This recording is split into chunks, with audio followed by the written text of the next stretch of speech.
ವಿಜಯನಗರದಲ್ಲಿ ಬರಗಾಲ ಎದುರಾಗಿದ್ದು ಜಾನುವಾರುಗಳು ಕಂಗಾಲಾಗಿವೆ. ದನಕರುಗಳಿಗೆ ಮೇವು ಕಳಿಸಿ ಗೋಶಾಲೆ ಆರಂಭಿಸಿ ಎಕರೆಗೆ 50,000 ಬರ ಪರಿಹಾರ ನೀಡಿ ಅಂತ ಸಿಎಂಗೆ ಮನವಿ ಮಾಡಲಾಗಿದೆ.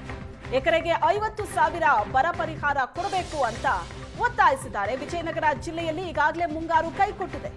ಮೇವು ಕಳಿಸಿ ಬರ ಪರಿಹಾರ ಕೊಡಿ ಅಂತ ರೈತರು ಸರ್ಕಾರವನ್ನ ಕೇಳ್ಕೊತಾ ಇದ್ದಾರೆ.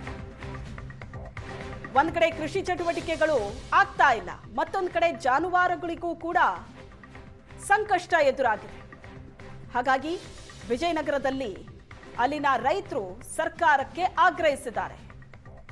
ಜಾನುವಾರುಗಳಿಗೆ ಮೇವು ಕಳಿಸಿ ನಮಗೆ ಪರಿಹಾರ ನೀಡಿ ಎಕರೆಗೆ 50,000 ಅಂತ ಸರ್ಕಾರಕ್ಕೆ ಮನವಿ ಮಾಡಿದ್ದಾರೆ.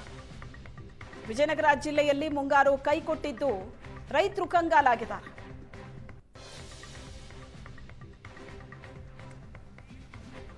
ಬಿತ್ತಿ 1.5 ತಿಂಗಳ 2 ತಿಂಗಳ ನಂತರ ಆಗಿರಬೇಕಾಗಿತ್ತು. ನಮ್ಮ ಬೆಳೆಗಳನ್ನು ಈ ಭಾಗದಲ್ಲಿ ಹೋದ ವರ್ಷ ಆ ಕಡೆ ವರ್ಷ 4 ವರ್ಷದಿಂದ ಈ ಮಳೆ ಸಂಪೂರ್ಣ ಮಳೆ ಆಗಿರೋದ್ರಿಂದ ಇಡ್ತಟ್ಟಿಗೆ ಒಂದು 2 ಅಡಿ 3 ಅಡಿ ಅಂತರದಲ್ಲಿ ಇರ್ತಕ್ಕಂಥ ಮೆಕ್ಕೆಜೋಳ ಆಗಿರ್ಬೋದು, ಸಜ್ಜೆ ಆಗಿರ್ಬೋದು, ತಿಂಬ ಜೋಳನ ಆಗಿರ್ಬೋದು, ಈಗ 3-4 ವರ್ಷದಿಂದ ನಾವು ಅದೇ ರೀತಿಯಾಗಿ ಬಿತ್ಕೊಂತ ಬಂದಿದ್ವಿ.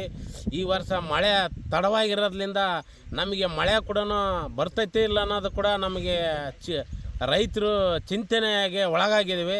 ಅದೇ ರೀತಿಯಾಗಿ ಇವತ್ತು ನಮ್ಮ ಬೆಳೆಗಳಿಗೆ ನಮ್ಮ ಬೆಳೆಯನ್ನು ಹಾಕೋಕ್ಕೆ ಏನೇನು ಮೂಲಭೂತ ಸೌಕರ್ಯಗಳನ್ನು ಬೀಜ ಆಗಿರ್ಬೋದು, ಗೊಬ್ಬರ ಆಗಿರ್ಬೋದು, ಹೊಲವನ್ನು ತುಂಬ ಹದವನ್ನು ಇಟ್ಕೊಂಡು ಮಾಡಿದ್ದೇವೆ.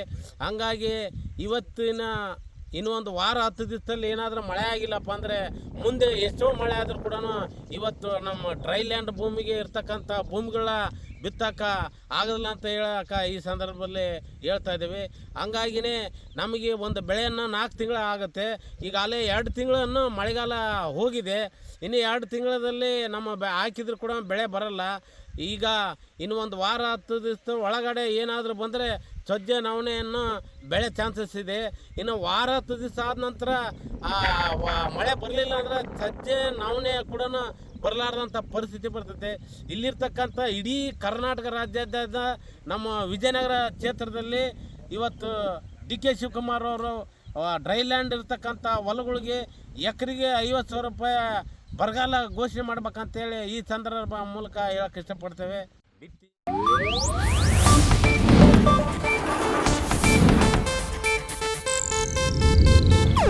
ಇದು ಏಷ್ಯಾನೆಟ್ ನ್ಯೂಸ್ ನೆಟ್ವರ್ಕ್ ಪ್ರಸ್ತುತಿ.